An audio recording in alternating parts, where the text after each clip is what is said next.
తన భార్య కుటుంబ సభ్యుల నుంచి తనకు ప్రాణహాని ఉందని, వారి నుంచి తనకు రక్షణ కల్పించాలని ఒంగోలు సీతారాంపురం ప్రాంతానికి చెందిన ఆరిఫ్ వేడుకున్నారు. తనను బెదిరించి తన వద్ద నుంచి 20 లక్షల రూపాయలను తీసుకొని తిరిగి తమ కుటుంబ సభ్యులనే వారు బెదిరిస్తున్నారని ఆరోపించారు. తన తల్లిదండ్రులు పని నిమిత్తం హైదరాబాద్ లో ఉన్న తరుణంలో ఇంట్లో ఉన్న తనపై తన భార్య మనీషా కుటుంబ సభ్యులు దాడి చేసి ఇంట్లో ఉన్న బంగారు ఆభరణాలతో పాటు సొమ్మును దొంగిలించారని తెలిపారు. తమ కుటుంబంపైనే వారు దాడి చేసి తిరిగి తమపైనే కేసులు పెట్టి తమను ఇబ్బందులకు గురి చేస్తున్నారని ఆవేదన వ్యక్తం చేశారు.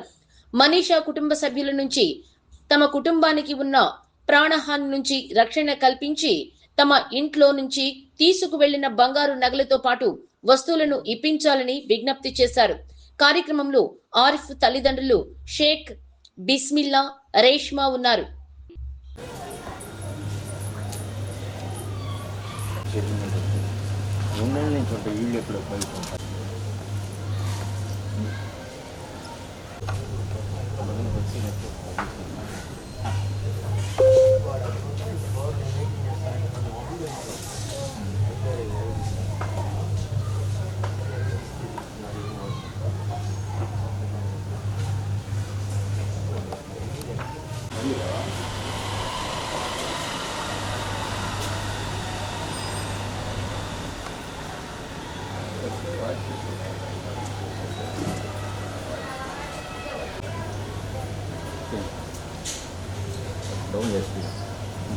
నా పేరు బిస్మిల్లా అండి. ఒంగోలు సీతారాంపురం మా ఓన్ హౌస్ ఇది. మేము మా పెద్ద అబ్బాయికి విజయవాడ పక్కన ఈడుబుగ్గలు అనే కార్పొరేటుడు షేక్ నాని గారి పెద్ద కుమార్తెని ఇచ్చి పెళ్లి చేసినాము 2021లో. వాళ్ళ మొదట్లోనే ఆమె బాగలేక వీళ్ళిద్దరు మా చుట్టాలు ఇద్దరికి కలవగా మేము నెల రోజుల్లోనే వెళ్ళిపోయింది. ఆ తర్వాత మేము లాయర్ ద్వారా నోటీస్ ఇస్తే మళ్ళీ కాపురానికి వచ్చిన తర్వాత మా అబ్బాయి అమ్మాయి వేరు కాపురం హౌసింగ్ బోర్డులో ఉంటున్నారు. వాళ్ళకి అక్కడే వాళ్ళు కాపురం చేసుకున్నారు. మేము 2 సంవత్సరాల కిందట మా రెండో అబ్బాయి చదువు నిమిత్తం హైదరాబాద్ పోతూ అక్కడ ఎందుకు అద్దెకుంటున్నారు, మా ఇంట్లో ఉండమని చెప్పాను. ఆ అమ్మాయికి మానస్థితి బాగలేదు. మానసిక వైద్యశాలలో విజయవాడ మానసిక వైద్యశాలలో ట్రీట్మెంట్ తీసుకుంటుంది. హెవీ డ్రగ్స్ వాడింది. ఆ డ్రగ్స్ వాడినందువల్ల ఆ అమ్మాయికి వాడకపోయినప్పుడు కొద్దిగా మైండ్ కొద్దిగా అంటే ఒక రకమైన ఉద్రేకం ఇవ్వబడి మా అబ్బాయి వాళ్ళిద్దరి మధ్య తగాదాలు వస్తున్నాయి. అట్లానే ఈ మధ్య కాలంలో తగాదాలు వస్తూ ఆమె పుట్టింటికి పోవడం మళ్ళీ రావడం వాళ్ళిద్దరి మధ్య జరిగింది. గత 3 నెలల కిందట ఆ అమ్మాయి అట్లానే వెళ్ళేసేసి మా అబ్బాయి మీద దిశ పోలీస్ స్టేషన్లో కేసు పెట్టింది. వాళ్ళు కౌన్సిలింగ్ ఇచ్చిన తర్వాత పంపించేశారు. ఆ తర్వాత ఆమె ఇక్కడ వచ్చి మళ్ళీ 1 టౌన్లో కేసు పెట్టింది. అప్పుడు నేను పోయి సిఐ గారిని అడిగాను. సిఐ గారు అందరికీ సరిచెప్పి పంపించేశారు. ఆ తర్వాత డిసెంబర్ 30 అంటే డిసెంబర్ 19వ తారీఖు మచిలీపట్నంలో మళ్ళీ దిశ కేసు పోలీస్ స్టేషన్లో కేసు పెట్టింది మా అందరి మీద. మమ్మల్ని కౌన్సిలింగ్ పిలిచారు. మన 5 కోట్ల దాకా డిమాండ్ చేశారు. మీ ఆస్తులను రాసిమని చెప్పి. మా వల్ల కాదని మాకున్న ఆస్తి అంత లేదు, మేము ఏడిస్తామని చెప్పి ఏదైనా ఉంటే లీగల్గా ప్రొసీడ్ అవుదామని చెప్పాము. ఆ తర్వాత వాళ్ళు ఏమనుకున్నారేమో అక్కడికి మళ్ళీ కేసు పెట్టకుండా ఇక్కడికి వచ్చేసి నేరుగా మా ఇంట్లో మా అబ్బాయిని బయటికి తరిమేసి డిసెంబర్ 30వ తారీఖున మా అబ్బాయిని బయటికి తరిమేసేసి వాళ్ళు ఆక్యుపై చేసుకున్నారు. మేము హైదరాబాద్ నుండి మా అబ్బాయి ఎగ్జామ్స్ వల్ల మేము ఇక్కడ దాకా రాలేదు. ఆ తర్వాత దిశ పోలీస్ స్టేషన్ నుంచి మాకు ఇన్ఫర్మేషన్ వచ్చింది మీ మీద 498 కేసు పెట్టారని. మేము పోయేసి నిన్న నేను 41 నోటీస్ ఇచ్చి మాకు బెయిల్ ఇచ్చారు. మేము వచ్చేసి సిఐ గారిని అంటాం, సిఐ గారు మా ఇల్లు ఆక్యుపై చేసి ఉండారండి అని మేము కంప్లైంట్ ఇచ్చాము. సిఐ గారు సరేనండి చూస్తామన్నారు. మేము వచ్చేసి మా ఇంటికి మేము వెళ్దామని చెప్పి మా అబ్బాయి మా భార్య ఇద్దరు లోనికి వెళ్ళారు. మీరు మా ఇంట్లో ఎందుకుంటున్నారండి, మా అమ్మ ఉంటే మా కోడలు ఉంటుంది, మీరు వెళ్ళండి బయటికి అన్నారు. మా ఫోన్ పగలు కొట్టుకొని మీ మీద కళ్ళ మీద కలబడి కింద దాకా వచ్చి తిడతా బూతులు తిట్టుకుంటా పోయి మీ సంగతి చూస్తాను, మీ పేపర్కి ఇస్తాను, అది ఇది అని మమ్మల్ని గందరగోళం చేస్తుందండి. మరీ హెరాస్మెంట్ అనమాట, భయంకరమైన హెరాస్మెంట్ చేస్తుంది. ఆ అమ్మాయి అంటే కోడల కంటే అత్త ఎక్కువ చేస్తుంది. అంటే అమ్మాయి తల్లి వాళ్ళ నాన్నగారి సపోర్టు. నిన్న కాక మొన్న ఇక్కడ పెట్టిన కారు మా అబ్బాయికి వాళ్ళిద్దరు అత్త మా కోడలికి కొడుకు నేను జూలై నెలలో కారు కొనిచ్చానండి. ఇన్స్టాల్మెంట్ మీద కట్టుకుంటున్నాడు. ఆ కారు కూడా తీసుకుపోయారు, ఎవరికి పెట్టకుండా కారు కూడా తీసుకుని వెళ్ళిపోయారు. మేము అది కూడా చెప్పాం. అది కూడా కంప్లైంట్ ఇచ్చాము ఆ పోలీస్ స్టేషన్లో. దిశ పోలీస్ స్టేషన్ ఫోన్ చేస్తే మేమే తీసుకొచ్చాం, మాకే ఇబ్బంది లేదు అని చెప్పి అన్నాడు. ఈ విధంగా మమ్మల్ని ఇట్లా చేసి మా ఇల్లుని కబ్జా చేసి మమ్మల్ని అరెస్ట్ చేస్తా నానా విధాలు చేసి బస్టు పట్టేస్తున్నారు. అదే అంటే మమ్మల్ని బెదిరిస్తున్నారండి. అందుకని మేము కూడా ఏంటంటే ఏదన్నా పబ్లిక్లో తెలిసి ఏదైనా సీఏ గారు అలాగే మాకు ఏదైనా న్యాయం చేస్తారని మేము కోరుకుంటున్నాము. మేము ఇందాక ఇంట్లోకి వెళ్ళి మామూలుగా అబ్బాయి బయటకు వచ్చాడు కదా, అన్నీ ఇంట్లోనే పెట్టాడు. సరే ఏమున్నాయి ఏం లేదని చూద్దామని, ఏం లేవు ఇంట్లో గుత్త ఇల్లు. ఇప్పుడు మీరైనా చూడండి, ఓన్లీ పెద్ద పెద్ద ఐటమ్స్ తప్పితే ఇల్లంతా ఎలా చేశారో వీడియో తీయండి మీరు. అసలు ఇంట్లో ఏమి లేవు. మా బాబు గోల్డ్ కానీ ఇంట్లో ఉన్న డబ్బు కానీ, ఆ రోజు వీడు వచ్చిన రోజే కంప్లైంట్ ఇచ్చాం మేము, మా ఇంట్లో గోల్డ్ ఉన్నాయండి, క్యాష్ ఉన్నాయండి ఇంట్లో అని చెప్పి. ఇప్పుడు వెళ్ళి చూస్తే ఏమి లేవు. అడిగితే మా దగ్గర మేమేం తీసుకెళ్ళట్లేదన్నారు. ఆఖరికి హ్యాండ్ వాచెస్ కూడా, అలాంటివి కూడా చిన్న చిన్న థింగ్స్ కూడా అన్నీ తీసుకొని కార్లు వేసుకొని మొత్తం నలుగురు ఇది చేసేసారు. అసలు ఏమి లేవు ఇంట్లో. మీరు ఇప్పుడు వీడియో తీయండి కావాలంటే. 2 నెలల నుంచి మా అబ్బాయి పీజీలో ఉంటున్నాడు, 2 నెలల నుంచి పీజీలో ఉంటాడు. ఇంటికి వెళ్ళాలంటే వీళ్ళందరూ ఇక్కడ చేరి ఎక్కడికి వచ్చి చంపేస్తారు. మేమేమో రాలేని స్థితిలో హైదరాబాద్లో ఉన్నాం, ఇంకో బాబుకి ఎగ్జామ్స్ వస్తే ఎక్కడ ఏం చేసేస్తారు అసలుకి. మాకు వీడియోలు పెట్టి హెరాస్ చేస్తుంది అమ్మాయి.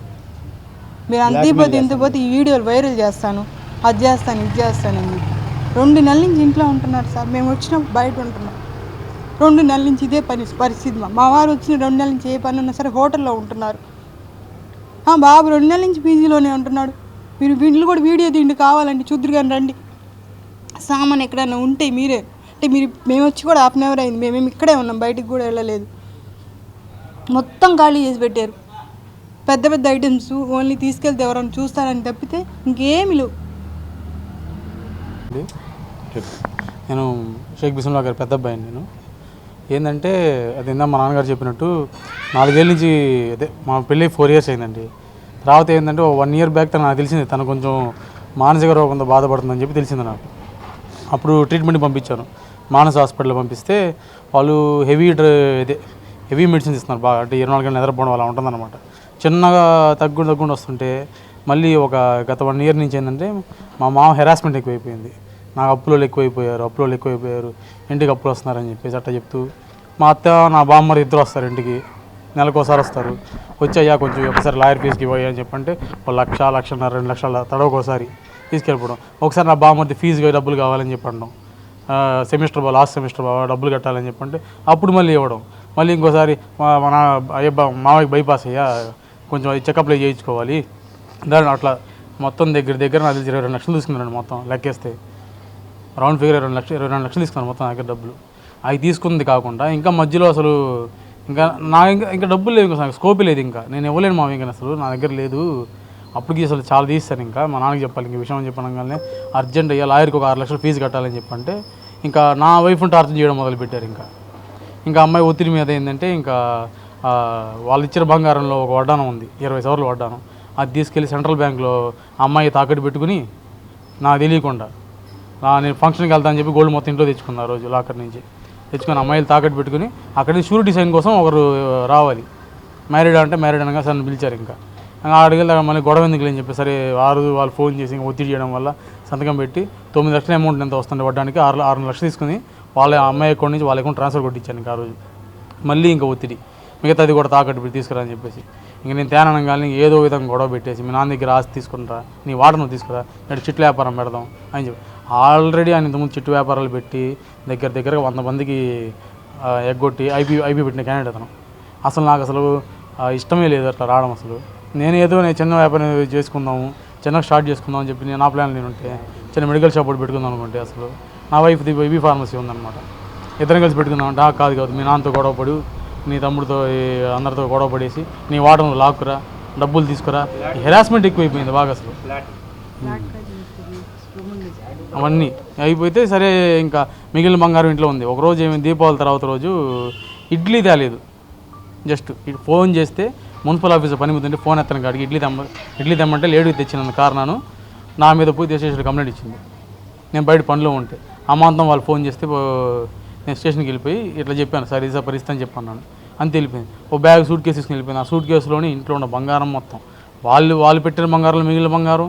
మా నాన్న వాళ్ళు ఏంటంటే కోడలు కదా మా ముందు ఒక్క అమ్మాయి, ఆ అమ్మాయి కూతురన్నా కోడలన్నా సరే మా నాన్న ముచ్చటపడి సంవత్సరానికి ఒక 5 సవర్లకి ఎంతో స్కీమ్ కట్టి అమ్మాయికి చేపిస్తాడనమాట.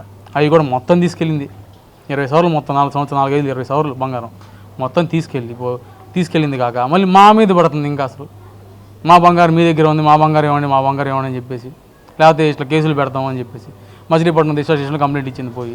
ఆడిపోయి సిఐ గారు విచారణ చేసే ఆ రోజు పక్క రోజు సెటిల్మెంట్ అని చెప్పంటే 5 కోట్లు డిమాండ్ చేశారు వాళ్ళు. రూపాయి కట్నం తీసుకోలేదండి మేము అసలు ఇవాళకి కూడా. ఏ రోజు వాళ్ళు మేము అసలు అడిగిన పాపన పోలేదు. ఇంకా మేము ఎదురు పెట్టాం వాళ్ళకి. నా బామ్మర్ది ఇంటికి వస్తే పండగకు వస్తేనో మేమే బట్టలు పెట్టాము, లేకపోతే మా అత్త వాళ్ళ చెల్లి వాళ్ళకి పిల్లలు ఉన్నారు, 2 ఒక అక్క పిల్లలు ఉన్నారు, వాళ్ళు కూడా వస్తారు పండగకు వస్తే కనుక. వాళ్ళకి కూడా సరే వాళ్ళు వచ్చారు కదరా సరదా బయటికి తీసుకెళ్ళు, వాళ్ళు ఎప్పుడు బయటికి పోరని చెప్పేసి వాళ్ళకి బట్టలు పెట్టడం అంతా మొత్తం ఏం చేసిందే కానీ మంచిదనాన్ని పోతే ఇట్లా అయిందండి మొత్తం. అసలు ఇవాళ ఏంటంటే అసలు పోయిన సంవత్సరం డిసెంబర్ 30వ తారీఖు చిన్న టిఫిన్ తిందామని చెప్పేసి 10ంటికి నేను అట్లా బయటికి వెళ్ళానండి. గ్రిల్ తాళం వేసుకుని బయటికి వెళ్ళా. వాళ్ళు అప్పుడే అంటే పోయిన సంవత్సరం మార్చిలోనే వాళ్ళ ఇంటి పక్కన పెద్దమ్మలతో గొడవ అయితే ఆవిడ్ని తలకాయ రక్తం వచ్చేలా పగలగొట్టి వాళ్ళు వీరంతా డ్యాన్స్ చేసుకుంటూ తిరిగారు. అట్లాంటి క్రూరులు వాళ్ళు. అప్పటి నుంచి అసలు వాళ్ళని అవాయిడ్ చేద్దామని చెప్పి అనుకుంటే ఆ రోజు ఈ గొడవ ఈ 5 కోట్లు డిమాండ్ చేయడం, మేము అది దానికి రెస్పాన్స్ అవ్వకపోవడం వల్ల ఒకేసారి ఆటో వేసుకుని వచ్చి ఆటోలోని ఇచ్చిన తాళాలు పగలగొట్టే సామాన్లు మొత్తం అన్నీ వేసుకొచ్చి ఇక్కడ నిచ్చెనెక్కి లోపలికి వెళ్ళారు. అదృష్టవశాత్తు నేను లేను. అదృష్టం లేకపోతే నా తల కూడా పగలగొట్టేవాళ్ళు, నన్ను చంపడానికి వచ్చారు వాళ్ళ ఉద్దేశం అది. నేను ఇంకా వెంబడిని బయట మా కిందింటి వాళ్ళు ఇట్లా ఏమైనా ఫోన్ చేసి చెప్తే వీళ్ళు వచ్చారయ్యా నిచ్చెనేసిన పైకి ఎక్కారయ్యా తాళాలు పగలగొడుతున్నారు అని చెప్పంటే వెంబడి 1 స్టేషన్ పోయి అక్కడ ఆ రోజు రైటర్ గారికి కంప్లైంట్ రాసి ఇవ్వడం, 112కి ఫోన్ చేసి చెప్పడం మొత్తం జరిగిందనమాట. జరిగిన తర్వాత సరే ఎందుకులే మా అమ్మ నాన్న కూడా లేరు పక్కన తోడు పెద్దోళ్ళు వచ్చి మాట్లాడడానికి, నా తమ్ముడికి ఒక పక్క పరీక్షలు, వాడు చదువు పాడైపోయింది ఇవన్నీ ఎందుకు నేను ఇంకా 2 నెలల నుంచి బయట తిరుగుతున్నా. ఇవాళ కుదిరింది. ఇంకా మీకేం కావాలి ఇప్పుడు? మాకేం కావాలంటే చెప్తాను, మాకు న్యాయం కావాలండి. మాకు అసలు ఎంత హెరాస్మెంట్ చేస్తున్నారు. ఇప్పటికి కూడా వచ్చి ఇందాక ఇంటికి వస్తే ఇంట్లో యథావిధి మేము వెళ్తామని చెప్పంటే అసలు మేము ఏదో చేసినట్టు వాళ్ళ ఫోన్లు వాళ్ళే పగలగొట్టుకున్నారు. వాళ్ళు ఏంది మేము పురుగుల మందు తాగుతామని చెప్పంటారు, చేతులు కోసుకుంటామని చెప్పంటారు అని ఇట్లా బెదిరించి రోడ్డు మీద వచ్చి అసలు మొత్తం ఇట్లా చేసి మొత్తం అంతకుముందు కావాలని చెప్పి కేవలం మా పరువు తీద్దామని చెప్పి గట్టిగా అరవడం కానీ ఇట్లా చేయడం కానీ చేస్తున్నారు. అసలు నా పేరు ప్రసాద్ అండి. 2 నెలల అవతలే మా ఇల్లు. ఇస్మినాల్లో కానీ రేష్మక్క కానీ ఈ గుందులో ఎంత పెద్దరికంగా ఉంటారంటే అంత పెద్దరికంగా ఉంటారు. ఎవరికైనా ఆపద వచ్చినా కానీ వాళ్ళే ముందుండి ముందు చూసుకుంటూ ఉంటారు. ఈ అబ్బాయి ఆరిఫ్ అనే అబ్బాయి అసలుకి కనీసం పక్కన వాళ్ళతో కూడా చిన్న వాదన కానీ అలా గొడవలు అనేవి అలాగా అట్లాంటివి ఏమి అసలు ఉన్నాడు ఈ అబ్బాయి అనే అబ్బాయి ఉన్నాడు ఇంట్లో అనేది ఎవరికి తెలియదు. అట్లాంటి అతన్ని అంత భ్రష్టు పట్టిస్తున్నారు. వాళ్ళ ఇంట్లో లేనప్పుడు వచ్చి ఇప్పుడు చెప్పారు చూసారా లిచ్చిన వేసుకొని వచ్చారని చెప్పి, లిచ్చిన వేసుకొని పైకెక్కి నన్ను హౌస్ అరెస్ట్ చేశారని చెప్పని ఆ అమ్మాయి ఫేక్ కేసులు పెట్టి ఇతన్ని చాలా ఇది చేస్తుంది. ఆయన ఎంత హుందాగా ఉంటారంటే అంత హుందాగా ఉంటారు. అతన్ని నానా రకాలుగా ఇబ్బంది పెడుతుంది. ఈ విషయంలో మేము ఎక్కడ దాకా రావడానికి మేము సిద్ధంగా ఉన్నాం సార్. ఎక్కడికి వచ్చి సాక్షి చెప్పని చెప్తాం మేమనే కాదు. ఈ గొంతు బజార్లో ఉన్నందరూ తెలుసు ఆయన ఎట్టంటాడు. ఎందుకంటే ఆయన చిన్నప్పటి నుంచి లేని వాళ్ళు కొద్ది దానాలు చేయటం కానీ ఏదైనా జరుగుతుంటే ఏందిరా అని చెప్పి ముందుండి ఆయన అన్నీ నడిపిస్తూ ఉంటాడు. అట్లాంటిది అతన్ని కేవలం ఆయన చదువు కోసం ఈ అబ్బాయి పెద్ద అబ్బాయి చదువు కోసం కూడా అప్పుడు గుంటూరు విజయవాడలో ఉన్నారు. 4 సంవత్సరాలు చదువు అయిపోయి అక్కడే ఉంటారు. ఇప్పుడు చిన్న అబ్బాయి కోసం అక్కడే ఉంటున్నారు. అసలు లేని సమయంలో చూసి ఒక్కడిని చేసి ఎట్లా ఆట ఆడిస్తున్నారు అనమాట. ఇంట్లో కూడా సొంత ఇంట్లో ఉండకుండా బయట ఉన్నాడని అర్థం చేసుకోవచ్చు అబ్బాయి ఏ సిచ్యువేషన్లో ఉన్నాడని. అబ్బాయి అతను ఫ్రెండ్ అతని మీద కూడా కేసులు పెట్టాం. నేను అప్పుడప్పుడు టిఫిన్లు మీల్స్ తెచ్చేసి అతని మీద కూడా కేసు పెట్టాం అనమాట. అంటే ఎవరన్నా వచ్చి ఇట్లా ముందుకు వచ్చి చెప్తుంటే వాళ్ళ మీద కేసు పెట్టాం.